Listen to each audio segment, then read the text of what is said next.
মরার হতুন দুঃখী ভুলে বিয়া করলো এই মরার হতুনে খালি টাঙ্গাল সহ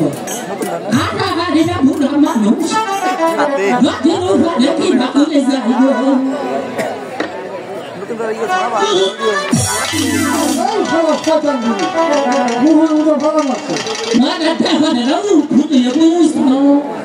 দাদি তুমি তো বুড়ো মানুষ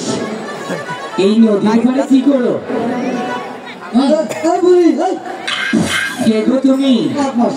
আমাদের চিনো না তো আমি যে টাঙ্গাইলের ভেজাকে ডাকি আচ্ছা তুমি দাদা আমি হচ্ছে মাঝি কর্ণধর ও নাকি রে হ্যাঁ আমার একটু উপকার করবা দাদি আমরা হচ্ছে মাঝি আমরা তো কোনো উপকার করতে পারবো না আচ্ছা ঠিক আছে তুমি বলো আমি সদাগরকে কি বলতে পারি ওই নাকি হ্যাঁ নদীর আচ্ছা আমার নাতি বিয়া দিছি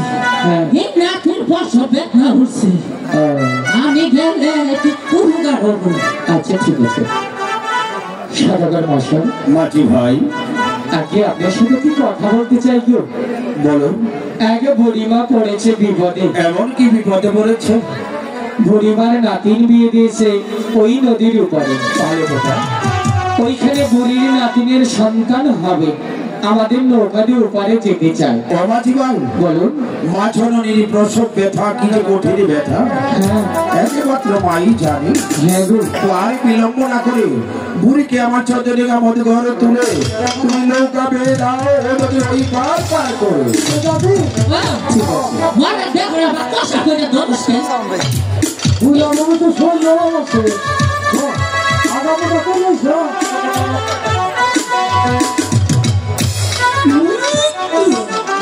মাঝি ভাই সদাগর মশাই এবার নৌকা ছেড়ে দাও নদীর ওই পারে নিয়ে বুড়িকে ওই নৌকা নামিয়ে দাও আচ্ছা ঠিক আছে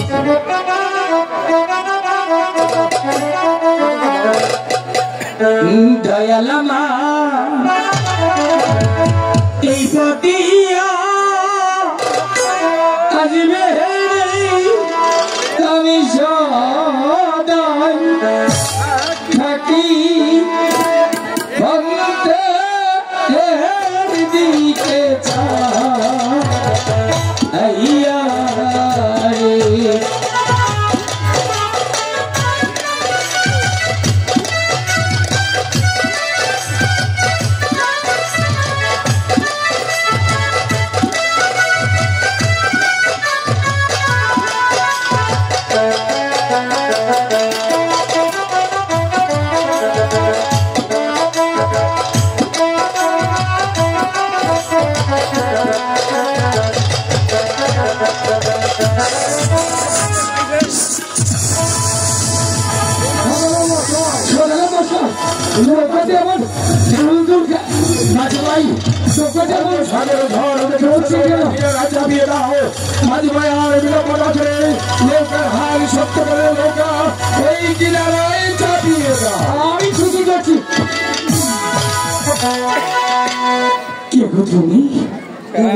রে এসেছি বুড়ি হয়ে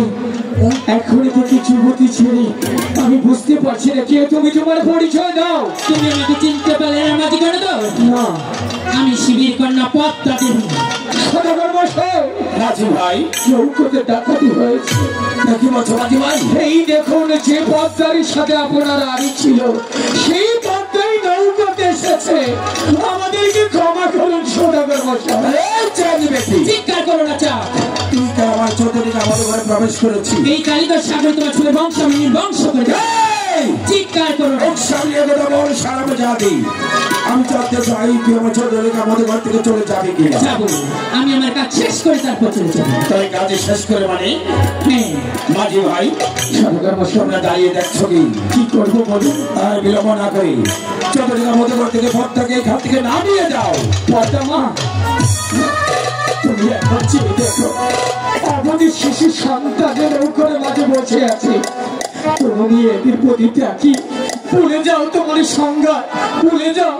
মাঝি কর্ণধর হ্যাঁ বাঁচতে চাই তুমি চলে যাও এই পদ্মার কাজ শেষ করে তারপরে চলে যাও সদাগর মশাই মাঝি ভাই ও তোর তো কোনো দয়া মনে আপনার তো দয়া আছে আপনি দেখুন আপনি ওদিকে যত 36 ঘন্টা নৌকোতে বসে আছে আপনি ওর প্রস্তাবে রাজি হন মাঝি চাঁদ সদাগর এক বাক্য যা বক্ষ করে তা কখনো অবলম্বন করে না। ঠিক আছে সদাগর মশাই ঠিকই বলেছেন আপনি তো বেঁচে যাবেন হয়তো কোনো না কোনো ভাবে আপনার নিজের সন্তানের প্রতি যদি আপনার মায়া না থাকে আমি তো হচ্ছি একজন মাঝি মাঝি হ্যাঁ হ্যাঁ বলো তাহলে আমার কেন তো মায়া থাকবে আপনি যদি পদ্মার দাবি মেনে নানেন আপনার নৌকো তো দূরের কথা যেখানে এসেছি সেখান থেকেই চলে যাব কোনোদিন আপনার তল্লাটে রাখবো না এখন ভেবে দেখুন পদ্মার দাবি আপনি মেনে নেবেন কিনা আমি একবার বলছি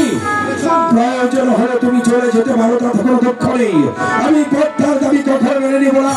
আর পদ্মাকে কখনো আমি একটি পুষ্পাঞ্জলি দেবো না। ঠিক আছে সদাগর মশাই যদি না খেয়ে মরে যাই তাহলে অন্য রাজ্যে চলে যাব তবু আপনার মতো অহংকারী সদাগরের চাকরি তো দূরের কথা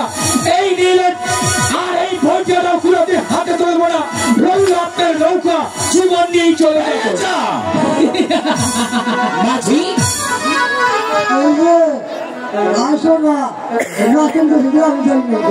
তুমি কি চলে যাবে? হ্যাঁ তা যাও পদ্মাকে বুঝিয়ে দেখো সে ধাতে যায় কিনা তা না হলে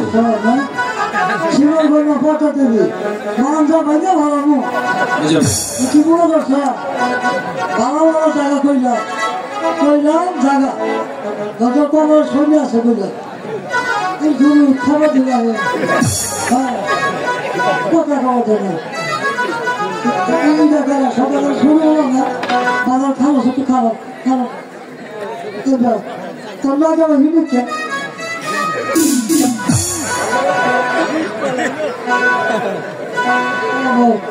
না কেমন হিমি তোমরা যাবো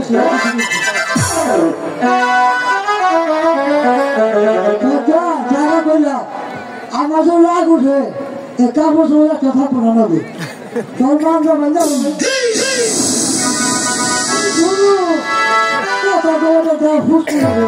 আমাদের জ্ঞান থাকে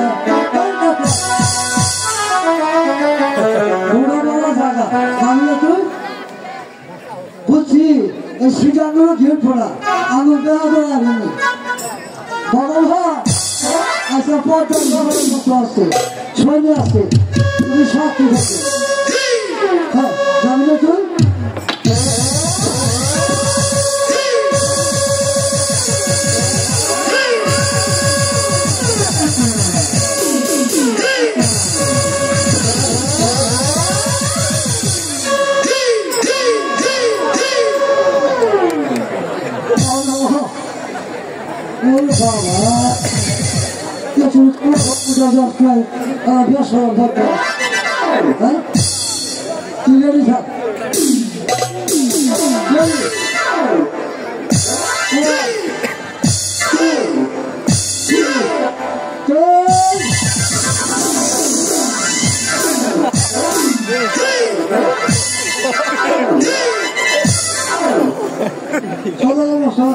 মাঝি ভাই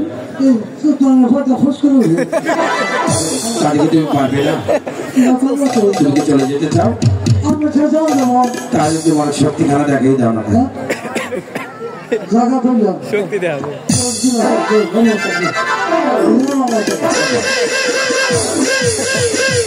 মাঝি ভাই তোমার দ্বারা কাজ হবে না তোমার মনে হচ্ছে তোমার আচ্ছা বলো আমরা প্রায় আমরা সুযোগ দিই তার মানে তুমি পারবে না তো চলে যাও বলছি আচ্ছা ঠিক আছে দেখো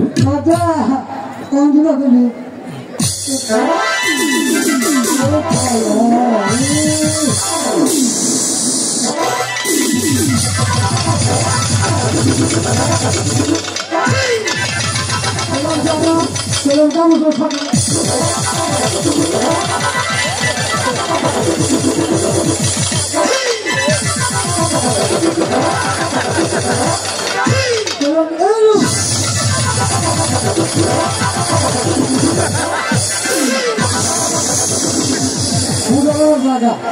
মানে করে দোষে সব রাতে থাকে জানি না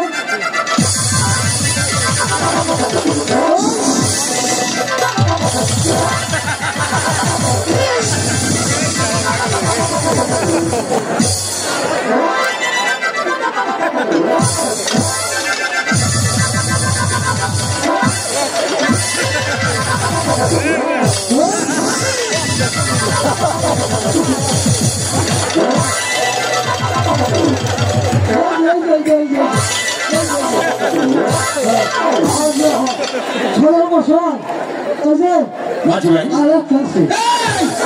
বেরিয়ে যা বলছি আরে আছে কি রকম মনে বেরিয়ে যা আরে বাচ্চা